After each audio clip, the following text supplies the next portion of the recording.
Solène Niederkorn vous propose FinScale, un éclairage sur l'innovation dans le monde de la finance, de la banque et de l'assurance.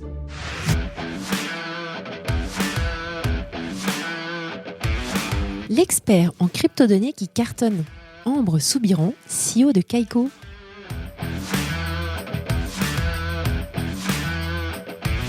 Nous, notre métier, c'est de récupérer en temps réel toute la donnée. On couvre 150 000 instruments sur plus d'une centaine d'exchanges. Et ensuite, on met cette donnée à la disposition des clients en temps réel, mais aussi en historique. Donc nous, on fait ce stockage de données historiques. Nous connaissons tous les terminaux Bloomberg ou Refinitiv comme fournisseurs de données. Mais saviez-vous que ces deux énormes mastodontes utilisent Kaiko pour fournir de la donnée sur les actifs numériques ? Ambre nous explique dans un logage totalement digeste les énormes besoins en crypto-données de toute une série d'acteurs du secteur financier, qu'il s'agisse des asset managers, des banques, des protocoles DeFi ou encore des exchanges. Lancée en 2014 par Pascal Gauthier, l'actuel CEO de Ledger, et reprise en 2016 par Ambre, cette start-up récupère la donnée, la traite et conçoit des produits pour répondre aux besoins énormes de l'industrie. Vous allez découvrir comment la donnée est récupérée, parfois de manière très complexe, car même si cette dernière est souvent publique et transparente, elle doit être conceptualisée. Et c'est là tout le savoir-faire de Kaiko. Ambre nous explique comment cette société a su se tailler une réputation solide et pourquoi des acteurs comme Messari font appel à eux. Avec une équipe d'analystes et de data scientists chevronnés, Kaiko est à même de développer des produits, des solutions ultra quali, d'innover de manière continue, mais aussi de produire de la recherche très reconnue par l'industrie financière. Nous revenons sur les enjeux réglementaires comme celle du règlement BMR qui fixe des règles spécifiques à la gouvernance de la production et l'usage des benchmarks.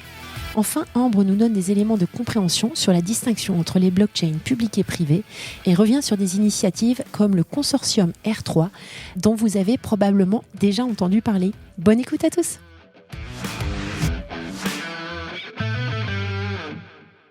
Bonjour à tous, bonjour Ambre. Bonjour Solène. Alors merci d'être là aujourd'hui, d'avoir fait vite parce que je sais que tu as pris un train, un Eurostar pour nous rejoindre et tu es pile à l'heure pour qu'on enregistre. Donc un grand merci d'avoir accepté mon invitation.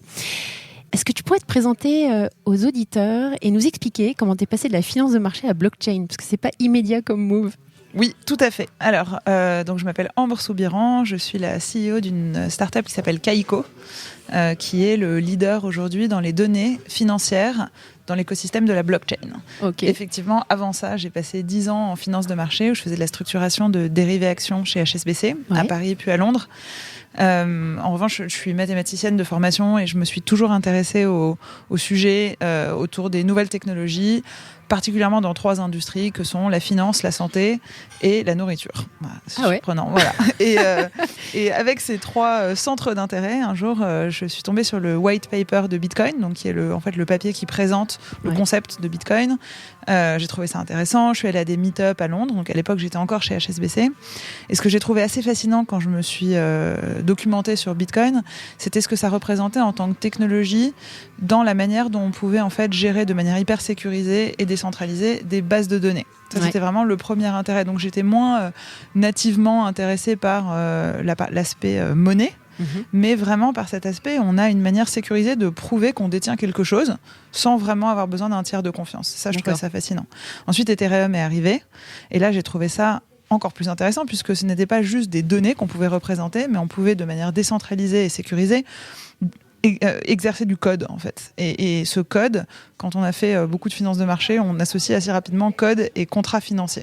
Donc des contrats financiers, quand on parle de smart contract aujourd'hui, ce n'est en fait rien d'autre que l'implémentation par du code d'un contrat. Et venant du monde des dérivés où il y a quand même aujourd'hui c'est très très standardisé, mais il y a quand même encore beaucoup d'éléments et de points de friction dans la manière dont on exécute un contrat de dérivé. C'est-à-dire qu'il y a du middle office, du back office, après il y a des boîtes de clearing, enfin il y a beaucoup de process en fait pour exécuter un contrat de dérivé aussi simple soit-il. Et je me suis dit en fait les Ethereum ou les blockchains de type Ethereum représentent une réelle opportunité pour l'industrie des marchés de capitaux de désintermédier leur propre process interne. C'est ça qui m'a attirée. Et comment j'en suis venue à en fait aujourd'hui et pourquoi la donnée ? C'est que la donnée, c'est l'élément qui permet de catalyser l'exécution d'un contrat automatisé sur une blockchain. C'est-à-dire que si je mets un contrat de dérivé en blockchain, ce qu'il va me falloir pour que tout le reste se fasse de façon programmatique et décentralisée, c'est le point de données qui va servir d'encre pour calculer en fait le payout de ce contrat financier. Okay. Donc je suis vraiment intéressée par cet angle-là. On parle de security token, on parle des applications dans des industries plus traditionnelles, de la technologie de la blockchain. Et pour moi, le rôle d'un data provider est clé dans cette industrie. C'est pour ça que je fais de la data aujourd'hui dans la blockchain. Top. Écoute, alors dit dans ta bouche, ça semble très clair. J'avais un petit peu peur quand je t'ai approché pour cet épisode, mais écoute, continuons comme ça. Alors, avant qu'on parle de Kaiko, j'aimerais que tu nous parles des besoins des acteurs de marché. Alors, quand on parle de finance traditionnelle, moi qui ai bossé dans la finance traditionnelle, c'est très clair pour moi. J'imagine mon Bloomberg, j'imagine ce que je fais avec cette donnée-là. C'est quoi les besoins des acteurs qui sont dans cet environnement-là? Déjà, qui sont les acteurs qui ont besoin de données? C'est peut-être un peu naïf, mais à toi de prendre ce qu'il faut prendre dans la question. Quel type de données ils vont utiliser? Alors, donc Kaiko, là je vais me concentrer plutôt sur la partie crypto, c'est-à-dire en fait dans l'écosystème des gens qui ont besoin de données sur les cryptoactifs, qui est quand même le cœur de ce qu'on fait aujourd'hui. Et nous, Kaiko, on est spécialisé sur la donnée de marché à viser des entreprises et des institutions. Donc on ne travaille pas du tout avec le marché retail ou avec des retail pro ou genre le trader du soir ou genre de choses. Non, on travaille vraiment qu'avec des institutions. Non mais c'est important de le spécifier parce qu'évidemment il y a énormément d'applications aussi dans d'autres secteurs. Donc déjà dans la partie institutionnelle, il y a 3 grands types aujourd'hui de clients qui ont des besoins assez spécifiques. Le premier, c'est les institutions financières, c'est-à-dire celles qui en fait interagissent avec les marchés. Et ces institutions, elles ont besoin de données pour 3 raisons principales. Tout ce qui va être pre-trade, donc en fait avant de pouvoir exécuter des transactions, elles ont besoin de faire de la recherche tout simplement pour comprendre la classe d'actifs. La deuxième partie, c'est en fait l'activité d'investissement en tant que telle pour lesquelles les investisseurs ont besoin de données en temps réel, tout simplement pour savoir. Quand tu dis les investisseurs, je suis désolée de te demander de préciser, mais tu penses à qui? Alors des asset managers, des hedge funds, des banques, mais c'est principalement les banques commencent tout juste à vraiment regarder l'écosystème. Historiquement, et c'est normal parce qu'elles sont beaucoup plus régulées que des fonds, que des hedge funds. Donc les premiers qui sont arrivés étaient plutôt les hedge funds, les asset managers, les family office, ce genre de boîtes qui avaient beaucoup plus de flexibilité sur leur stratégie d'investissement. Ouais. Et ensuite, l'autre partie qui est vraiment très très importante pour ces institutions et qui requiert de la donnée auditable et de la donnée de qualité, c'est tout ce qui est post-trade. Donc ça veut dire que quand je suis une institution, en général, je suis régulée quand même, et je dois publier une NAV quotidienne, je dois calculer des métriques de risque, je dois faire du settlement, je dois être capable en fait de prouver avec précision quelle est la valeur de mes investissements, et pour ça j'ai besoin de la donnée. C'est ce qu'on appelle tout ce qui est post-trade. D'accord. En fait. Okay. Donc ces trois raisons-là qui correspondent au cycle d'investissement, pre-trade, trade, post-trade, requièrent différents types de données, mais quand même de la donnée et de la donnée de qualité. Ensuite, le deuxième type d'acteurs qui nous utilisent principalement sont les terminaux financiers. C'est-à-dire que typiquement des Bloomberg ou des Refinitiv avec leur dashboard Icon, eux sont pas des sociétés qui font du trading en direct. En revanche, ils utilisent nos flux de données pour les intégrer dans du software, exactement, dans leurs produits, qui eux ont ensuite un impact sur le end user qui voit les données. Donc c'est de la sous-traitance. Exactement. Enfin, en fait, ils font du front-end sur notre infrastructure. D'accord. Et le troisième type de clients, c'est les grosses entreprises plus Web3 crypto-natives, donc les exchanges qui ont besoin de données. Ne serait-ce que, en fait, Coinbase a envie de savoir quelle part de marché ils ont, donc ils ont besoin d'avoir la donnée des autres exchanges. Ça peut être des protocoles DeFi qui ont besoin d'avoir le prix de certains tokens spécifiques pour faire du monitoring, pour faire de l'accounting, pour faire tout un tas de choses qui sont liées à la valorisation des actifs en tant que tels et pour lesquels ils ont besoin de données. Super, super intéressant. Alors, comment est-ce qu'on accède à cette donnée? Alors, nous ou les clients. Non, vous. Donc nous c'est assez technique en fait. Déjà il y a 2 grands pools de données en fait. Le premier, c'est les échanges centralisés de type Kraken, Coinbase, Gemini. Tous ces exchanges sont des exchanges qui en fait offrent des carnets d'ordre et des capacités de trading et qui offrent également des API. Donc c'est assez classique. En fait, on va récupérer la donnée sur des API qui sont publiques et où la donnée est à disposition de façon publique en temps réel. C'est-à-dire que si demain, j'ai besoin de faire un backtesting sur la semaine dernière, je ne peux plus aller juste frapper à la porte de Coinbase et lui dire « donnez-moi la donnée de la semaine dernière ». Donc, nous, notre métier, c'est de récupérer en temps réel toute la donnée. On couvre 150 000 instruments sur plus d'une centaine d'exchanges. Et ensuite, on met cette donnée à la disposition des clients en temps réel, mais aussi en historique. Donc, nous, on fait ce stockage de données historiques. Ensuite, il y a tout ce qui est on-chain, donc tout ce qui est vraiment lié à la blockchain. Aujourd'hui, il y a des échanges décentralisés type Uniswap qui traitent plus de volume, ou en tout cas souvent autant que les exchanges centralisés. Et là, c'est tout un casse-tête différent puisqu'il n'y a pas d'API, il n'y a pas de centralisation du tout de la donnée. Là, il faut aller récupérer la donnée dans la blockchain. Donc cette donnée, elle a l'avantage d'être publique et transparente et accessible en historique.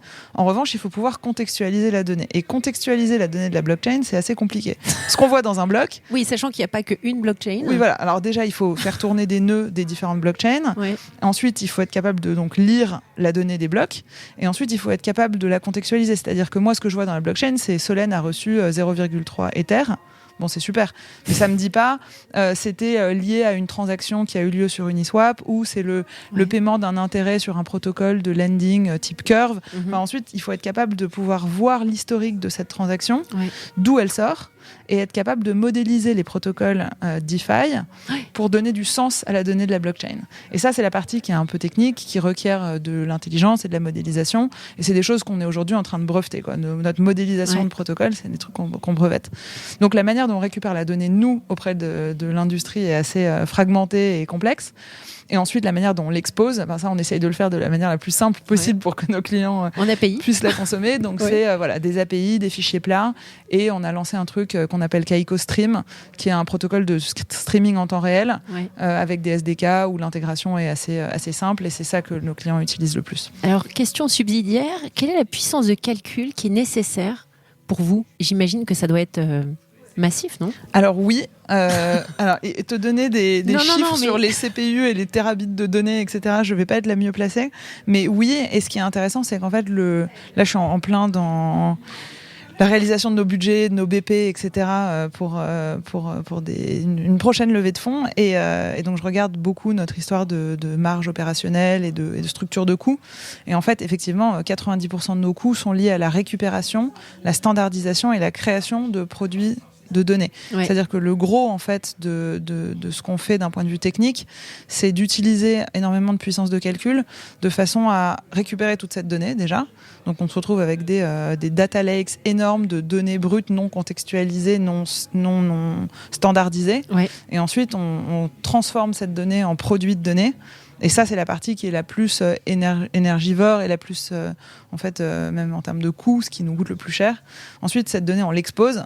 Et les revenus et l'expansion de la marge opérationnelle, évidemment, s'inscrit joliment, comme dans la plupart des business de SaaS derrière. Mais effectivement, le gros du travail, c'est de récupérer et de traiter la donnée. Alors, la donnée, elle est contextualisée, mais est-ce que vous la raffinez ? Est-ce que vous l'enrichissez avec des informations complémentaires pour créer des datasets suivant les besoins des différentes typologies de clients ? Tu vois ce que je veux dire ? Oui, tout à fait. Alors, on ne fait pas à la carte, c'est-à-dire qu'on ne fait pas des trucs qui... En fait, on fait que des choses qui peuvent être productized derrière. Donc, on fait des produits de données qui sont accessibles à tout le monde. En revanche, on fait des choses, par exemple, là, on a complété l'acquisition d'une société qu'on va annoncer bientôt. Et où tu peux pas dire ? Je pourrais l'annoncer vraiment bientôt, mais je peux en parler. Je ne veux juste pas dire le nom de la boîte. Mais c'est du acqui-hire, dans le sens où, en fait, c'est une boîte qui développait des modèles d'optimisation de stratégie de trading et qui pour ça crée des produits de data assez complexes qui sont en fait des types de données utilisés dans l'optimisation financière de type la volatilité implicite. Pour calculer une métrique de volatilité implicite, il faut inverser en général les prix des options pour se retrouver avec de la vol. Ça, c'est des choses qui n'existent pas aujourd'hui dans l'univers des cryptos et que nous, on est en train de commencer à commercialiser là, par exemple, de la volatilité implicite pour Bitcoin, dérivée des prix des options. On est en train de calculer des métriques de risque. Donc, il y a tout un tas de choses où là, c'est vraiment de la valeur ajoutée au sens quantitative skills sur la donnée. Et ensuite, il y a un deuxième type de produit à forte valeur ajoutée avec de la donnée propriétaire qu'on est en train de lancer. C'est toute une suite d'indices. Donc typiquement, ce que fait MSCI dans les marchés equity, on fait la même chose sur la partie crypto, à commencer déjà par des prix de référence très très très très propre sur Bitcoin. En fait, répondre à la question quel est le prix du Bitcoin, ça paraît assez simple. Mais le faire de façon propre et le faire de façon qui soit utilisable dans un contexte réglementaire pour créer des produits financiers de type des ETF ou de type des produits d'investissement, c'est assez compliqué. Donc là, on a été mandaté par un des plus gros exchanges crypto pour créer des indices de référence Bitcoin, Ethereum, Litecoin, donc mono-asset, qui puissent eux utiliser en interne pour faire du settlement de dérivés. Et là, en fait, le data point est vraiment important parce que ça aura un impact potentiellement en plus leveragé sur le payout financier de clients retail. Donc, j'allais te demander s'il y avait une normalisation de la donnée. Est-ce qu'il y a non, j'imagine que ça n'existe pas encore, des normes, justement. Alors, si, justement. Alors, pas particulièrement liées à la crypto, mais en fait, il y a énormément de frameworks réglementaires autour de la donnée financière, en général. Oui, mais pas spécialisé dans la crypto. Pas spécialisé crypto, mais en fait, ça s'applique pareil. C'est-à-dire que si moi, demain, je veux publier un indice, genre top 5 plus gros actifs crypto, que je vais rebalancer tous les mois et où je vais avoir une méthodologie définie, je vais être sujet, enfin, si je veux que ce produit de données soit investissable, c'est-à-dire que quelqu'un puisse mettre de l'argent pour traquer la performance de cet indice. Là, je vais être sujet à une réglementation européenne qui s'appelle BMR, Benchmark Regulation, qui est un framework ESMA et qui est quelque chose qui n'est pas vraiment lié à la crypto, mais qui est lié au fait de backer des stratégies financières sur de la donnée. C'est ce qu'on appelle le passive investing, qui est énorme aujourd'hui. Et le passive investing, c'est vraiment très, très réglementé comme activité aujourd'hui sur d'où vient la donnée, comment elle est calculée, de façon à ce qu'elle ne soit pas manipulable, en fait, de façon à ce qu'on ne peut pas manipuler la donnée sous-jacente. Alors, il y a en préparant cet épisode, je me suis rendu compte que vous aviez des données consolidées. J'aimerais que tu expliques exactement ce qui se retrouve derrière. J'ai en tête un graphe où tu vois une courbe métaverse, une courbe Layer 1, Layer 2, Centralized Exchange, Decentralized Exchange. Qu'est-ce qu'il y a derrière ces données ? Alors, c'est compliqué pour les auditeurs de se représenter, mais bon. Souvent, dans la blockchain, la beauté de la blockchain, c'est qu'en général, chaque blockchain a son token. C'est-à-dire que quand on montre l'impact ou la traction qu'a un DEX, un proxy qu'on utilise, en fait, c'est tout simplement la valeur du token. Donc il y a deux choses qu'on regarde, le volume qui est traité sur le DEX et également donc le DEX, l'échange décentralisé, par exemple. Voilà. Tu peux prendre un exemple concret ? Alors je prends un exemple, par exemple, sur Uniswap, qui est le plus gros échange décentralisé qui tourne sur Ethereum. Si je veux illustrer l'importance que prend Uniswap dans l'écosystème crypto au sens large, je peux regarder plusieurs choses. Je peux regarder quel est le volume traité sur Uniswap. Donc ça, c'est la somme de toutes les transactions Bitcoin, Ether par exemple, ou Ether, je sais pas quel token, qui ont été exécutés sur cet échange décentralisé. Donc ça, c'est comparable avec une métrique type quelle est la quantité de Bitcoin qui a été traitée sur Coinbase. C'était 200 millions aujourd'hui. Sur Uniswap, c'était peut-être 175 millions de dollars équivalent. Donc ça, c'est vraiment du volume qui a transité par cet exchange. Une autre chose qu'on peut regarder, c'est qu'en fait, en général, Uniswap, par exemple, a un token qui s'appelle Uni. Et donc on peut regarder aussi, utiliser la valeur de ce token comme proxy de l'intérêt et de l'importance que l'écosystème accorde à ce protocole. Donc souvent quand on publie le graphique auquel tu fais allusion fait partie de notre recherche. Donc on publie de la recherche qui ressemble beaucoup à des notes de broker tous les lundis, qui est assez quantitatif, data-driven. Que j'adore. Génial. On a aussi tous les mois un monthly market report là qui est un peu plus détaillé. Voilà. Surtout le truc weekly, c'est beaucoup de graphiques.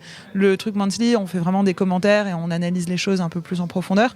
Mais donc ce graphique auquel tu faisais référence, ce qu'on a fait, c'est qu'on a comparé en fait la performance des tokens qui représentent, on utilise le prix du token comme proxy pour montrer l'intérêt du marché pour ce protocole en particulier. D'accord. Donc typiquement quand on dit le gaming prend des proportions ou les NFTs, etc.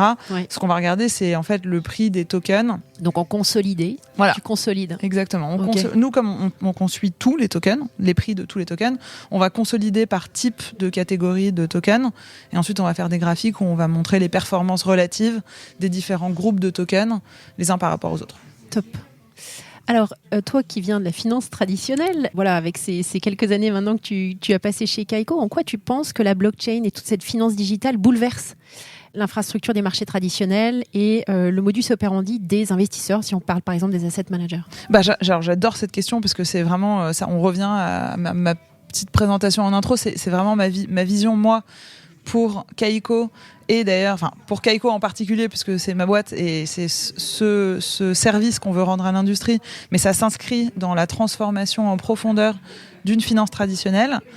Et c'est vraiment d'un point de vue IT. C'est-à-dire que je ne suis pas nécessairement en train de dire qu'on va utiliser Bitcoin pour faire du settlement. Je ne suis pas en train de penser que la DeFi va tellement grandir qu'elle va remplacer les échanges centralisés. Ce que je suis en train de dire, c'est que potentiellement, les banques, les échanges centralisés et tous ces grands protocoles financiers existants traditionnels pourraient se dire, au lieu d'utiliser l'infrastructure IT existante avec le back-office, le middle-office, les boîtes qui font du settlement, tout ce qui est post-trade, en fait, pourrait être désintermédié par des infrastructures de type blockchain. Et quand on pense que les banques centrales aujourd'hui considèrent des CBDCs, ce qu'on appelle Central Bank Digital Currencies, l'objectif des banques centrales, c'est d'avoir un unit of account qui est interopérable avec une infrastructure de type blockchain. Donc c'est qu'elles ont compris l'importance et la partie, vraiment the relevance of blockchain d'un point de vue infrastructure.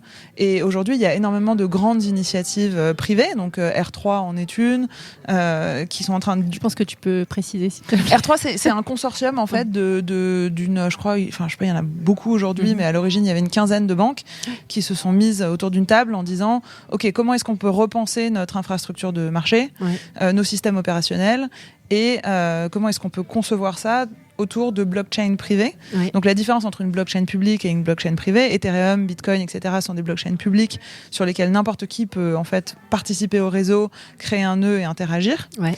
Les blockchains privées sont souvent un peu contestées parce qu'elles disent en fait, parce que la critique facile d'une blockchain privée, c'est de dire comme c'est privé, c'est pas transparent, c'est pas auditable, etc. Ouais. Mais il y a quand même un entre-deux qui est de dire une blockchain privée, à partir du moment où il y a suffisamment d'acteurs, les principes fondamentaux de la blockchain, c'est les mécanismes de consensus, c'est-à-dire qu'il faut que tout le monde soit d'accord. Ouais. Voilà. Il faut que tout le monde soit d'accord que ce nouveau bloc est valide et que donc on peut le rattacher à la blockchain. Oui. Et le deuxième principe important, c'est le principe d'incentive, c'est-à-dire c'est pour ça qu'il y a du mining aujourd'hui dans les blockchains privées, publiques, pardon. C'est le principe de dire vous avez du skin in the game. Et donc, vous n'avez pas de raison de détruire le système dans lequel vous avez du skin in the game. Oui. C'est ce qui est important dans les blockchains privées, dans les enterprise blockchains, c'est de s'assurer qu'on a ces deux mécanismes-là. Parce que évidemment, si les banques n'ont pas de skin in the game à maintenir le système, elles ne le feront pas. Et s'il n'y a pas cette notion de consensus où il faut que tout le monde soit d'accord, ça détruit aussi le système. Mais en revanche, je pense que R3, donc c'est une initiative avec à l'origine une quinzaine de banques qui se sont dit on va se mettre d'accord et on va créer notre blockchain, qui sera une blockchain du coup semi-publique ou semi-privée, où on va devoir tous être d'accord sur le fait que c'est ça le registre qui fait foi. Ouais. Et c'est quand on va exécuter un nouveau contrat ou quand on va mettre à jour cette base de données, il faudra qu'on soit tous d'accord. Ouais. Et pour qu'on soit tous d'accord, ça veut dire qu'il faut qu'on dédie des ressources. Et pour dédier des ressources, il faut qu'on ait du skin in the game. Donc je pense que c'est vraiment, c'est très intéressant. Ensuite, malheureusement, pour avoir bossé 10 ans dans une banque, les choses prennent du temps. Et donc, quand on met 12 banques autour d'une table pour essayer de transformer des problématiques de type IT, c'est très compliqué. Donc, c'est des initiatives qui sont longues, mais qui vraiment sont très intéressantes. Typiquement, ce que fait IBM avec Hyperledger aussi, il y a des applications dans tout un tas d'industries, pas que dans la finance. Top. Alors maintenant, on parle de Kaiko. La question que j'aimerais commencer par te poser, c'est comment tu as rencontré Pascal Gauthier, parce que c'est lui qui a créé Kaiko, si mes souvenirs sont bons, en 2014. Comment ça s'est fait, cette rencontre ? Alors moi, quand Pascal a créé Kaiko en 2014, j'étais chez HSBC et j'étais déjà en train d'essayer de convaincre whoever wanted to hear me que la blockchain allait transformer l'infrastructure sous-jacente des dérivés actions chez HSBC. Ça fait 8 ans que tu diffuses la bonne parole. Mais à l'époque, alors autant aujourd'hui ça commence à être une sorte de narratif accepté, À l'époque, je passais pour une folle dingue, mais Pascal avait en fait demandé à parler à quelqu'un qui pouvait parler de blockchain.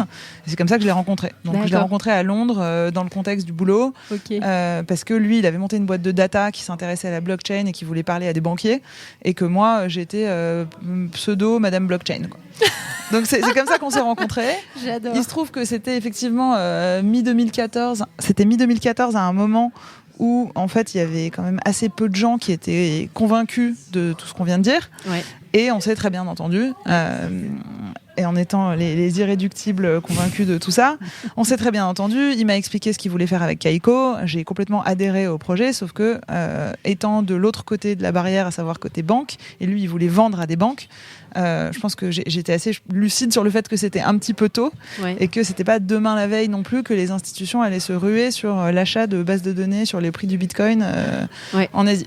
Donc à l'époque, on est resté en très bons termes. Il a développé sa boîte. Il y avait une première équipe. C'était quoi le tout début de Kaiko ? Donc c'était 2014. Oui, mais le produit. Ça a toujours été la même chose. C'est donc market data, la donnée sur les cryptoactifs pour des clients plutôt B2B institutionnels.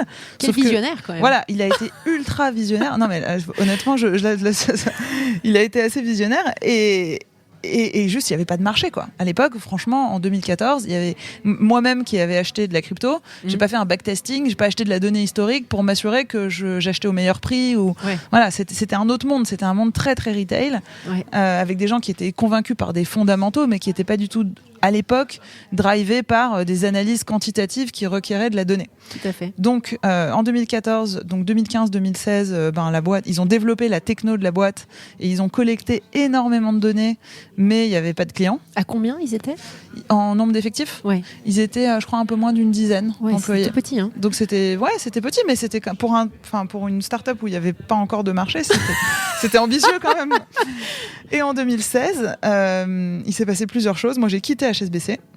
Pour la petite anecdote, j'ai quitté HSBC parce que mon cœur balançait entre la crypto et les nouvelles technologies dans l'agriculture. Ah ouais, on y revient. Tu vas y arriver un jour. On y revient. Et donc, j'ai fini par quitter HSBC parce que j'avais été pris dans un programme à Boston pour étudier les nouvelles techno dans l'agriculture. Je suis partie là-bas tout l'été. Ça m'a fait un super break. Et en rentrant, j'ai appelé Pascal et je lui ai dit, écoute... j'ai quand même l'impression là que les choses bougent parce que c'était l'année des ICO. Donc c'est le moment où il y a commencé à avoir plein de tokens et on entendait de plus en plus, j'étais dans plein de groupes crypto, machin, où les gens parlaient de crypto et j'entendais de plus en plus de gens qui disaient ouais, j'ai fait mon modèle de valorisation sur tel token, je pense que le truc est sous-valorisé, etc. Ou je fais de l'arbitrage, le prix du Bitcoin il est moins cher en Corée. Donc il commençait à y avoir une approche quantitative. Et là je me suis dit, qui dit quantitative dit données, parce qu'en fait des modèles sans données ou des modèles avec de la mauvaise donnée, c'est catastrophique. Souvent, on accorde trop d'importance au modèle et pas assez à la donnée. donc j'ai appelé Pascal et je lui ai dit, ça en est où Kaiko ? Ça m'intéresse d'avoir un update et surtout, ça m'intéresserait potentiellement d'investir dans la boîte. Il y a eu quelques mois de flottement où on a pas mal discuté, pas mal échangé. Long story short, je lui ai racheté la boîte savais pas. Fin 2016. D'accord. Et ce qui s'est passé en parallèle, c'est que donc, son équipe opérationnelle de Kaiko 1.0 était partie. Lui s'est retrouvé avec Kaiko. Et il avait investi en parallèle, comme on dit, il est vraiment visionnaire sur beaucoup de sujets. Il avait investi chez Ledger. Voilà, lui, au même moment, en 2014, hyper early.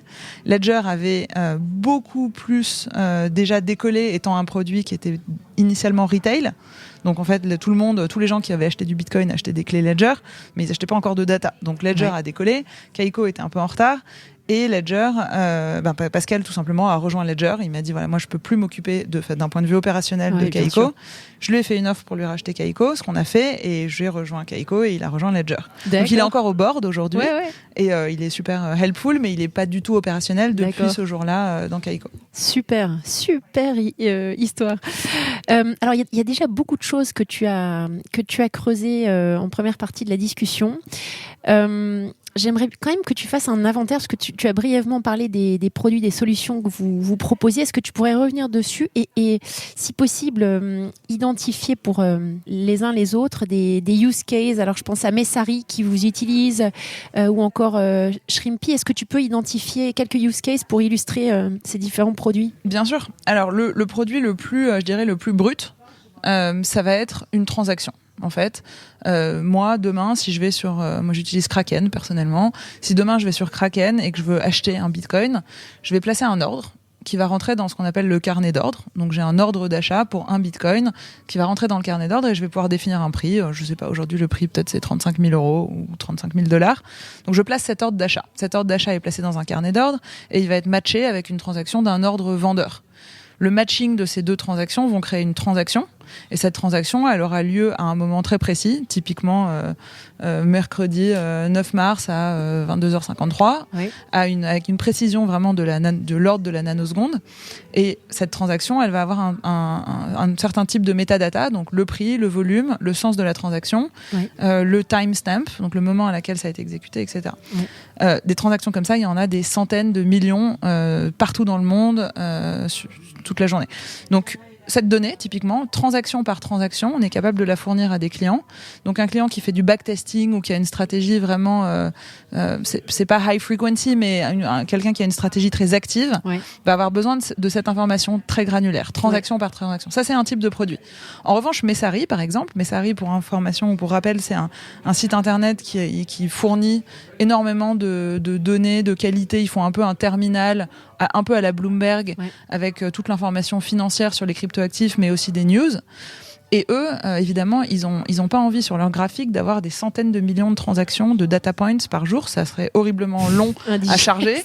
Non, mais surtout, la page internet serait horriblement longue à charger. Donc eux, ils nous disent, en fait, tu prends toutes tes transactions à la milliseconde et tu fais des moyennes horaires. Et nous, on veut un prix par heure. Donc ça, en fait, on prend une moyenne de toutes les transactions, ce qu'on appelle un VWAP, donc une moyenne pondérée par les prix, et on est capable de faire ça sur des granularités qui vont de 1 seconde. Par exemple, on fait des moyennes 1 seconde du prix du Bitcoin sur Kraken, mais ça peut être un prix moyen par 5 minutes, 1 heure, 1 jour, et ça peut être aussi des moyennes sur plusieurs exchanges. Donc ensuite, on est capable de dire, typiquement pour Messari, on leur donne le prix moyen de tous les cryptos, agrégé par tranche d'1 heure sur plusieurs exchanges. Donc ça leur donne un espèce de prix global de à quel prix c'est échangé les actifs. Donc ça, c'est encore un exemple de produits différents.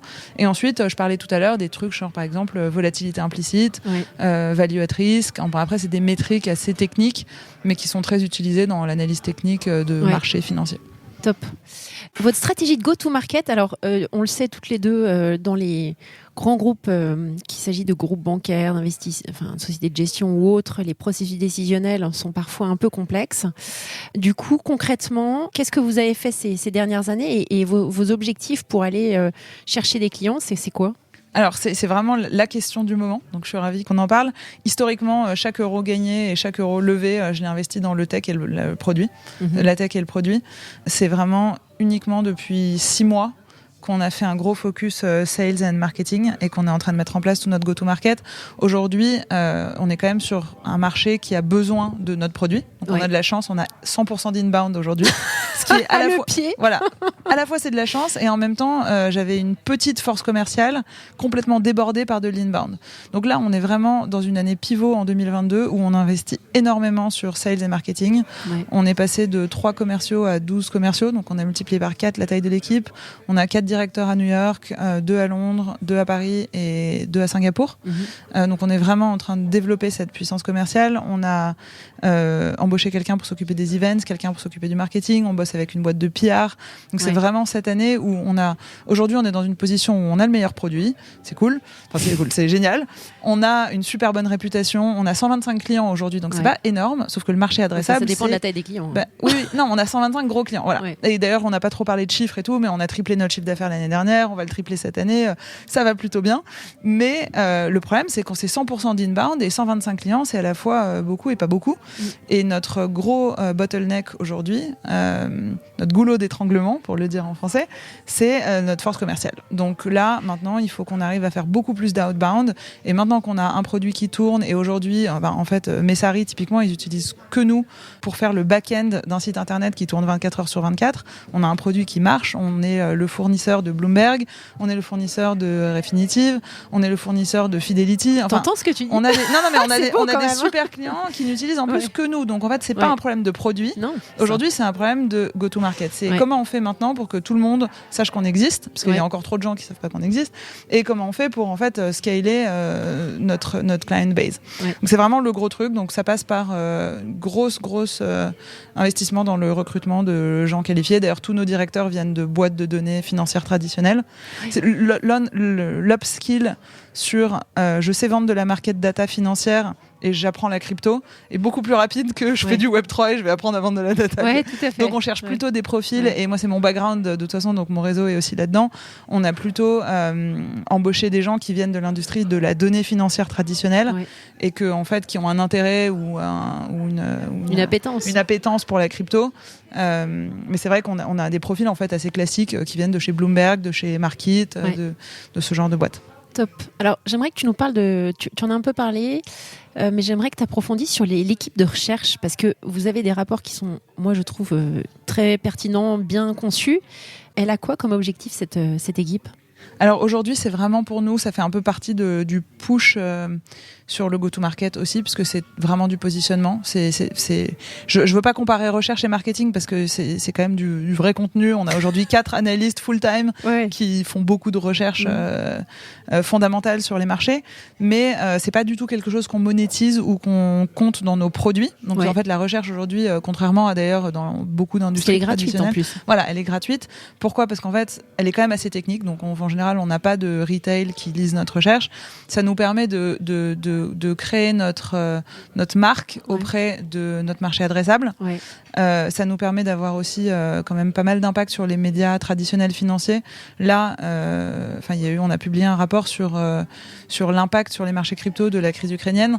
Et on a tous les grands médias financiers traditionnels qui ont appelé nos analystes pour avoir des commentaires et pour avoir plus de graphiques, plus de contenu. Donc pour nous, aujourd'hui, la recherche, ça fait partie de notre stratégie commerciale, d'une certaine manière, en tout cas de notre stratégie de marque. Et c'est également un moyen pour nous forcer à nous-mêmes utiliser nos produits, puisqu'en fait, nos analystes travaillent sur nos API, travaillent sur notre donnée, et l'air de rien, ils nous font beaucoup de feedback hyper utile. Nos analystes travaillent sur notre donnée de la même façon que nos clients qui font de la recherche travaillent sur notre donnée. Et c'est hyper intéressant d'avoir en interne des gens qui utilisent le produit quotidiennement et qui nous font du feedback. Et c'est des analystes qui viennent d'où d'ailleurs ? Pareil, qui viennent plutôt du monde de la recherche traditionnelle et des marchés principalement equities en fait, et qui appliquent énormément de parallèles au marché crypto. Tout à fait. Alors un dernier point que je trouve intéressant, c'est vous avez le Kaiko Exchange Ranking que je trouve top. Est-ce que tu pourrais brièvement revenir sur la méthodologie qui est utilisée, peut-être expliquer aux auditeurs, parce qu'ils ne savent pas à quoi je fais référence, de quoi il s'agit, et puis la méthodo et les scorings attribués. Alors, le Exchange Ranking, c'est un document qu'on a publié récemment et qui est maintenu à jour et mis à jour très régulièrement.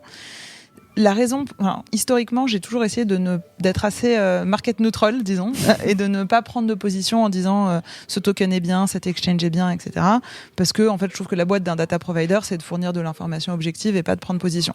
Ceci étant dit, on a quand même beaucoup de clients qui aujourd'hui veulent construire des produits ou des stratégies en utilisant nos données, et souvent ils nous disent c'est quoi les 10 exchanges sur lesquels on prend la donnée pour qu'elle soit la plus précise possible, sur lequel on va pas se cacher que dans la crypto il y a eu quand même historiquement beaucoup de problèmes autour du faux volume, il y a eu des manipulations, voilà, donc souvent on nous a posé la question. Donc ce qu'on a décidé de faire, c'est de prendre la méthodologie la plus objective possible, la plus data driven possible, et de publier cette méthodologie de manière à pouvoir en fait faire ressortir un ranking des exchanges uniquement fondé sur des critères ultra objectifs. Donc c'est publicly observable data. Et ensuite, c'est des trucs assez techniques, genre la rapidité de la latence de leur API quand on envoie des requêtes, etc. Mais ça reste des choses qui sont vraiment fact-based. Et ça a une utilité parce que maintenant, on peut envoyer à nos clients ce exchange ranking, notamment quand on pense à un business dont je parlais tout à l'heure sur les indices. Quand on veut créer un indice en disant, ou un prix de référence, c'est quoi le prix de référence du Bitcoin ? Il y a plus de 120 exchanges aujourd'hui dans le monde. On va pas s'amuser forcément à aller récupérer la donnée du Bitcoin dans un petit exchange qui a très peu de volume, etc. Ouais, donc on est obligé de s'arrêter quelque part et de draw a line. Et donc cette méthodologie, elle nous permet de dire, on prend les top 10 exchanges de notre exchange ranking et on va faire un prix moyen du Bitcoin sur ces 10 exchanges. D'accord. Et c'est vraiment un outil pour nous qu'on utilise à la fois en interne pour construire des produits et qu'on met à disposition de l'industrie parce que en fait c'est important, que c'est notre rôle de fournir de la transparence et de l'information sur tout ça. Parfait. Alors, tu as déjà dit pas mal de choses sur les prochaines étapes. Moi, j'aimerais que tu nous parles, qu'on termine sur ça, que tu nous parles un petit peu de tes investisseurs présents et futurs, savoir qui vous accompagne depuis le début. Alors, je fais un petit clin d'œil à Bartosz de chez Alven, mais il n'y a pas qu'Alven. Est-ce que tu peux nous faire le point ? Absolument. Alors, donc notre equity story est assez rigolote, d'autant plus comme l'histoire, comme je l'ai raconté par rapport à Pascal, est assez particulière. Enfin, je suis pas la fondatrice, mais au final, j'ai pas de co-founder non plus. Donc j'ai repris la boîte en 2016. On a développé de manière organique. Là où j'ai eu vraiment de la chance, c'est que quand les ICO sont arrivés, j'avais un inventaire. J'étais capable de vendre tout de suite. Donc on a pu monétiser en 2017-2018. On a quand même fait $1 million de revenus en 2018 à un moment où on n'avait pas encore de funding du tout. Donc ce qui m'a permis d'investir organiquement, de commencer à construire l'équipe avant même d'avoir levé des fonds, donc c'était super. On a fait notre seed en 2019. Là, j'avoue, ça a été un peu difficile parce que c'était juste après la crise des ICO et les VC n'aimaient pas les blockchains. Moi, je voulais pas lever avec des VC crypto, je voulais vraiment des VC fintech. Et qui t'a levé auprès de qui ? Et c'est Antemis, qui est un fonds de fintech et d'insurtech. C'est Yann Rancher. Ouais, enfin, c'est pas Yann Rancher qui a fait le deal, c'est Russ Fox-Blader, qui est une partenaire aussi chez Antemis. Mais c'est le fonds de Yann aussi, Antemis. Ouais. Et donc c'est Antemis qui a leadé notre tour de seed en 2019 et ils ont relidé la série A l'année dernière. Et il y avait qui d'autre à part eux et Alven ? Alors il y avait Antemis et Point9 qui sont top, et notamment Point9 ils sont spécialisés sur les modèles SaaS. Donc en fait ils nous ont vraiment challengé et vraiment aidé sur le pivot qu'on a effectué entre 2018 et 2019 sur le business model. C'est-à-dire on a arrêté de vendre de la donnée, on a commencé à vendre de la licence. C'était vraiment un modèle important parce que c'est comme ça qu'aujourd'hui on grandit et qu'on crée du revenu récurrent et qu'on est sur un business model qui est super scalable grâce à ça. Donc ça c'était pour le seed, et ensuite c'est Antemis et un fonds qui est basé à Boston qui s'appelle Underscore VC qui a co-lidé la série A et Alven. Top. Voilà. Et il y aura une série B ? Et il y aura une série B que je démarre le roadshow la semaine prochaine. donc oui, on est sur le marathon, tu veux dire ? Le marathon. Là, c'est vrai qu'on est parti sur une levée qui j'espère va s'annoncer assez efficace. Parce que là on a des super belles métriques. Maintenant c'est plus du tout déjà le marché a changé, l'appétence des investisseurs pour la blockchain a changé, et nous on est là sur un modèle où on rentre dans du growth, on est plutôt sur des problématiques de comment on va développer notre sales force que vraiment de prouver le product market fit il est prouvé, les revenus explosent, tout va bien. Puis voilà, tous vos clients se sont tous, je pense, plus ou moins réveillés. Ils sont plus ou moins avancés dans leur évolution, mais il y a eu une prise de conscience collective. Voilà. Ok, écoute, c'était vraiment très intéressant. Je clôture par une recommandation de livre ou de podcast. Oh là, il fallait me prévenir. Non, alors je vais dire un truc c'est un peu vieillot, c'est pas du tout un livre récent, mais je l'aime bien, et je trouve que pour des gens qui s'intéressent à l'écosystème de la blockchain et qui veulent repartir sur vraiment les bases de d'où ça sort en fait la blockchain, il y a un livre que j'adore qui s'appelle Digital Gold. Qui est écrit par un journaliste américain qui s'appelle Nathaniel Popper et qui en fait romancise un tout petit peu vraiment le début de la blockchain et pourquoi ça a été créé, ce que ça veut dire, et je trouve que c'est super intéressant. Donc pour rester dans le thème du podcast, voilà. Merci beaucoup Ambre, c'était absolument passionnant, brillant je dirais même. À bientôt. Merci à toi. Merci à tous pour votre écoute. Je suis ravie d'avoir partagé ce moment avec vous. N'hésitez pas à me contacter sur Twitter ou LinkedIn pour me faire part de vos commentaires ou de vos réactions. Et je compte sur vous pour noter cet épisode sur vos plateformes de podcast préférées. À la semaine prochaine!